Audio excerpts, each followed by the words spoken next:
Shalom, shalom. First and foremost, I begin by giving all praises, honor, and glory to Yahweh, Bahasham, Yahweh Shai, Bahasham Kakadash. All right, that belongs to the elders and apostles of Great Millstone with well. Peace, blessings, and salutations to those for elect that is out there pushing, laboring, believing, listening on to this truth with whole heart sincerity. All right, the title of this lesson is going to be Getting Too Comfortable in Babylon Will Lead to Your Death. All right, will lead to your destruction. All right, this is my third time or fourth time trying to make this lesson. All right, every time I try to make this lesson, man, Satan always tries to disrupt it, man.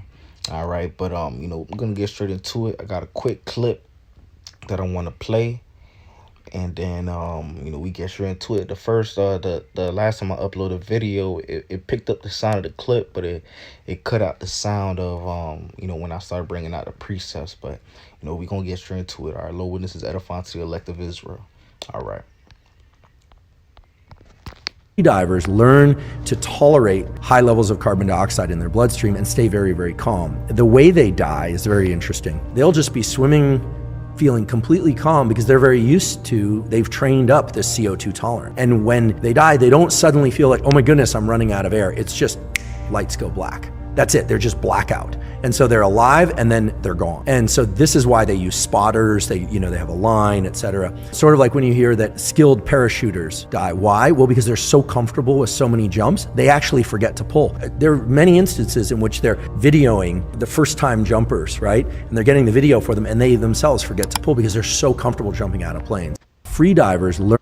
All right, so in this clip, this is a guy named Andrew Huberman. He's a neuroscientist, and basically he was speaking about how scuba divers and skilled parachute divers divers or jumpers from the planes, all right, die because of their so comfort with their profession, right? They're so comfort that they forget doing necessary things to keep their safety, right, to keep them alive, and they end up dying because they're so comfortable. All right, and that's how it is, man. And after I watched this clip, man, it had me really thinking like, hey, you could look at this, this also refers to the world, and also this truth, man, because complacency truly kills, man. When you're too comfortable or too lax, man, you start to become lazy, you start to become real nonchalant, man, right? You could go from making 3 videos a week to making 1 video a week. You get so comfortable to where you could be coming to camp, you start coming to camp 15 minutes late, then 20 minutes late, then 30 minutes late, then an hour late, then 2 hours late. Then you can get to the point you start missing camps or coming to camp every now and then, right? And things of that sort, man. And also in the world, man, right, you can't get too comfortable. And another good example of this is when you look at people in the military or security guards, right, when they're doing watch, or they're in their post, and they have to keep an eye out, keep a watch of certain things, or the perimeter, right? They can't get comfortable in that post, man. You see this in movies, when people are sneaking past the security guard or whatever, they're comfortable in their post, they kick their feet up, they fall asleep, or they're watching a movie or a game or playing a video game, whatever the case may be, and people are able to sneak past them, man. So that comfort could truly lead to complacency, and that's going to lead to ultimately a demise, man, right? So you can't get too comfortable in this truth, man. You have to be on point, man. You have to be have to keep that edge on you, man. All right, because if you're in this world, right, in Babylon, we have to live our day-to-day lives in this world, go to work, be around peoples of the world. If you get too comfortable around that, then you get complacent, right? Then you fall in love with this world, then you get attached to this world, right? Then you're in that mindset of, man, maybe I could be here another year, maybe I could be here another 5 years, another 10 years, right? You won't be hastening that coming of Yahweh Shai, the same way as it were before, right? So that you see how that comfort could truly, start to mess you up, man. All right, you see this, you see many examples of getting too comfortable, man. Work, right? Say for example, people that have type of sales jobs, right? They get too comfortable with those sales jobs, and their numbers start going down and things of that sort, man. So ultimately, man, being too comfortable, all right, will lead to your demise, man. All right, and I want to get straight into these precepts.